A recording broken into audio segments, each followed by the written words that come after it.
7 erreurs à éviter avec l'argent pour bien gérer ses finances personnelles.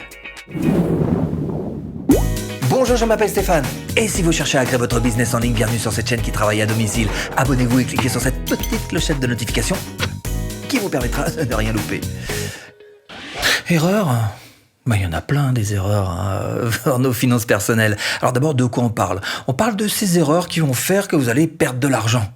On parle de ces erreurs qui vont faire que vous allez avoir un manque à gagner. Un manque à gagner, finalement, c'est presque pire parce que, pour le coup, ça part souvent d'une mauvaise information ou en tout cas un manque d'information.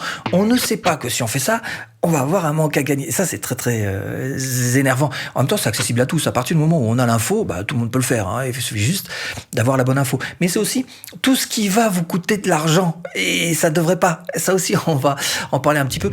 D'où, d'ailleurs, l'idée de passer ses journées à faire autre chose que d'écraser des fourmis et plutôt aller de l'avant et aller chercher de la bonne info qui va vous aider sur le plan financier. Alors, dans cette vidéo, il risque d'y avoir quand même quelques idées un petit peu, des idées impopulaires. Ok, très bien. Cela dit, ce sont des vérités juste efficaces pour vous faire avancer. Ok ? Donc, 7 erreurs dans cette vidéo, et c'est particulièrement la 7e sur laquelle j'aimerais que vous vous appuyiez.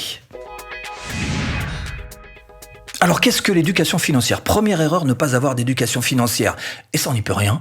On ne l'apprend pas à l'école. Il n'y a pas de cours pour ça. Donc, il faut absolument qu'on se prenne en main quand on arrive à notre jeune vie d'adulte pour avancer, ou un peu plus vieille, pour avancer vers cette éducation financière. Et la première chose sur laquelle vous allez devoir vous focaliser, c'est la dette. Quelles sont vos dettes ? Parce qu'il y a la bonne et la mauvaise dette. Toutes les dettes ne sont pas équivalentes. Par exemple, si vous avez choisi d'investir dans un petit F2 ou un petit studio tout simplement qui vous rapporte de l'argent tous les mois, ça c'est un bon crédit. C'est de la bonne dette parce que peut-être que vous avez réussi à équilibrer, peut-être même à faire un petit bénéfice dessus. Auquel cas, encore une fois, vous mettez en place un actif pour vos vieux jours. Donc, effectivement, c'est de la bonne dette qui génère du cash flow. Et puis, il y a la mauvaise dette. La mauvaise dette, qu'est-ce que c'est ? C'est, par exemple, cette grande maison que vous avez achetée. Jusqu'à la fin de vos jours. Elle est magnifique, Mais peut-être qu'elle vous coûte un petit peu cher quand même.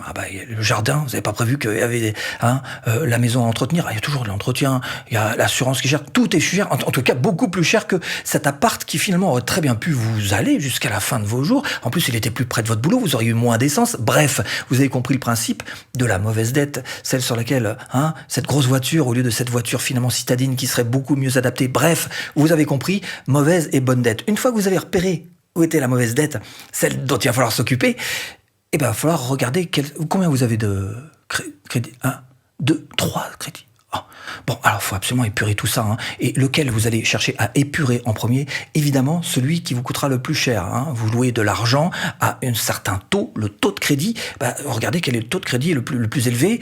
Et c'est celui-ci que vous allez chercher à éliminer le plus vite possible pour pouvoir, pourquoi pas, récupérer un petit peu d'argent et faire basculer la mauvaise dette du côté de la bonne dette.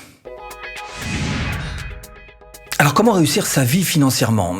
L'erreur suivante, c'est de ne pas être assez éveillé tout au long de sa vie pour savoir quels sont les bons moments pour faire de bons investissements. Par exemple, on peut diviser sa vie en gros en 3 périodes. La première, c'est quand on est jeune. Quand on est jeune, ce serait peut-être intéressant de mettre une toute petite somme, parce qu'on est très très jeune, sur pourquoi pas une assurance vie. C'est sans risque, personne n'a peur de ça, et puis un jour vous allez vous réveiller, vous aurez une petite somme. C'est pas le meilleur des investissements, on est d'accord, mais étant jeune, vous pouvez vous permettre de mettre un petit quelque chose sur une assurance vie. Le jour où ça va vous tomber, vous allez dire, ça c'est cool. Donc, première chose, c'est jeune.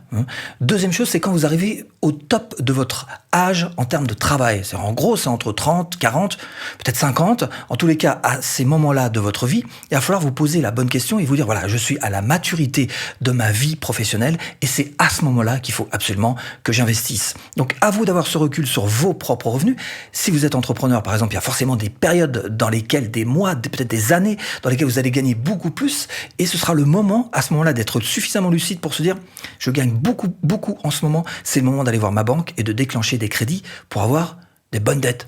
Ce que je vous parlais tout à l'heure, le petit studio F2. Voilà, ce sera le moment parce que là, vous serez très crédible vis-à-vis de votre banque pour envoyer un emprunt. Donc, c'est à vous d'avoir ce recul dans votre deuxième moitié de vie, en quelque sorte, pour avoir ce recul et pour vous dire, c'est peut-être le moment que là je m'y mette, effectivement, pour aller chercher de quoi construire mes actifs. Et puis la troisième partie de votre vie, c'est un petit peu plus tard, quand on est un petit peu plus vieux. Et là, on se rend compte que y a plein de choses qu'on peut plus faire. Les crédits sont plus si faciles à avoir que ça, à partir de 60 ans. On regarde votre âge.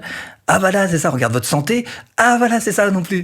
Donc voilà, c'est à vous de savoir gérer votre vie financière en pensant toujours jeune, maturité, vieux.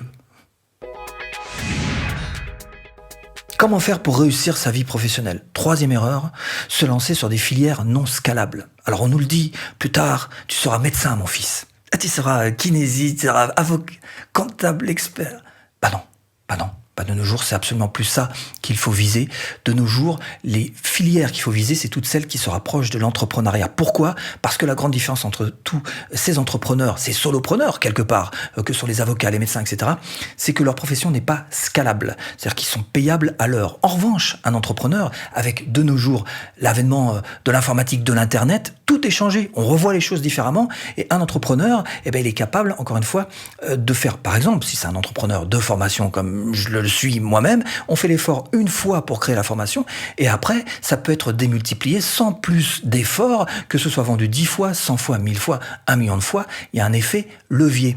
Donc, dire de nos jours, tu seras médecin, mon fils, peut-être que c'est pas exactement ça qu'il faudrait faire. Peut-être qu'il vaut mieux dire, si vous avez des enfants, ou si vous êtes vous-même un grand enfant, comme je le suis moi-même, dire tout simplement, plus tard, tu seras entrepreneur. Comment acheter à deux? Et est-ce qu'il faut vraiment acheter à deux? C'est vrai que c'est sujet un petit peu à dispute. Chérie, on n'a pas encore payé les traites de la maison, que déjà tu es en train d'acheter des jeux vidéo. Ce mois-ci. C'est aussi sujet à séparation. À ceux qui pensent que l'argent nous réunit plus qu'il ne nous divise, lève la main. Je vois pas. Alors, d'ailleurs, même en cas de séparation, qu'est-ce qui se passe quand on se sépare de la maison? Souvent, c'est pas une vraie affaire. Ah non, c'est l'autre partie qui fait l'affaire. Ceux qui achètent la maison des divorcés, parce que les divorcés veulent se séparer tellement vite et se séparer de tout tellement vite que souvent on brade.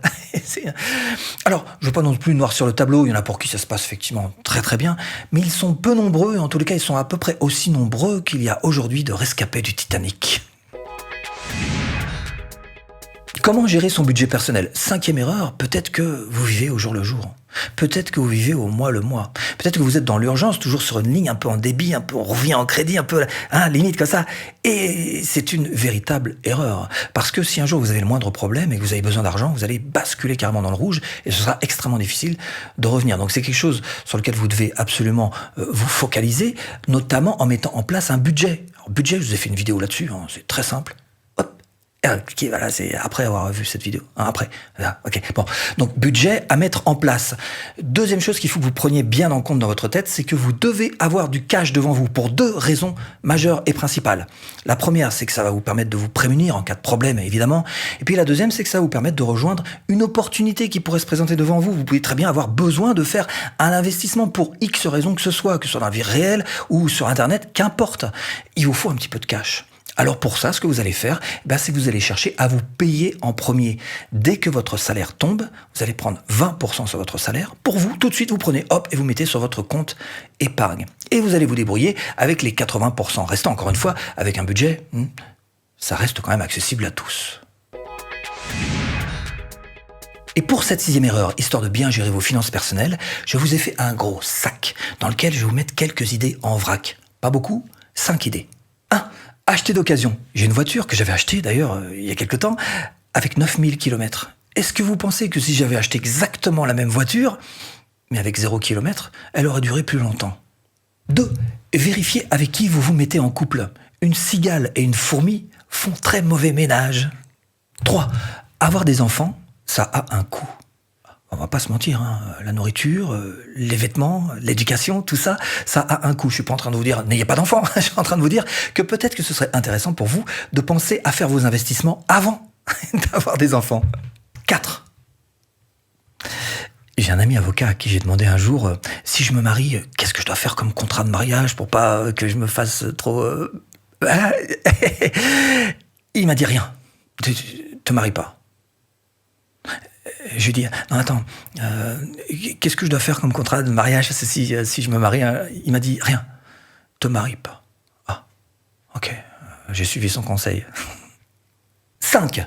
Tout se négocie. Même un crédit à la banque, ça se négocie. Donc c'est vous dire à quel point tout peut se négocier. Donc avant d'entamer une dépense importante, pensez dans votre tête, négociation. 6. Tout payer en carte de crédit. Ça a des avantages et des inconvénients. Avantage, c'est qu'on fait un petit peu travailler l'argent des autres. Si vous faites du paiement différé en fin de mois, on peut dire que vous allez vivre à crédit pendant un mois, puisque ça ne vous sera pas tiré sur votre compte, ou en tous les cas, qu'à la fin du mois. Hein, c'est une sorte de... Par contre, inconvénient, c'est que tout est fait pour vous faciliter l'achat. Et alors là, pour le coup, on achète. Et puis en plus, on ne manipule pas physiquement nos anciens billets, qui, eux, nous laissent vraiment la vraie valeur de l'argent entre les mains. Alors que là, ce sont des chiffres qui passent, qui trépassent et qui s'envolent et on s'en fout. Voilà, c'est ça. Donc, méfiance pour la carte de crédit, à s'en servir peut-être pour certains types de dépenses et certainement pas pour d'autres. 7e et dernière erreur, c'est de ne pas avoir compris que votre plus grand actif, c'est pas la bourse, c'est pas l'immobilier, c'est pas non plus les assurances vie, c'est ce qu'il y a là. Chaque goutte de compréhension que vous mettrez là, chaque goutte de savoir que vous mettrez dans le grand verre de votre connaissance vous amènera vers la réussite. Qu'est-ce qui fait qu'aujourd'hui je gagne de l'argent sur Internet et pas toi ? C'est juste ce que j'ai mis là, voilà. Il n'y a pas plus de mérite que ça. Formation offerte pour apprendre à vendre facilement de A à Z. Il vous suffit juste de cliquer là. Moi j'espère vous avoir un petit peu aiguillé dans cette botte de foin. À tout de suite, si tu cliques.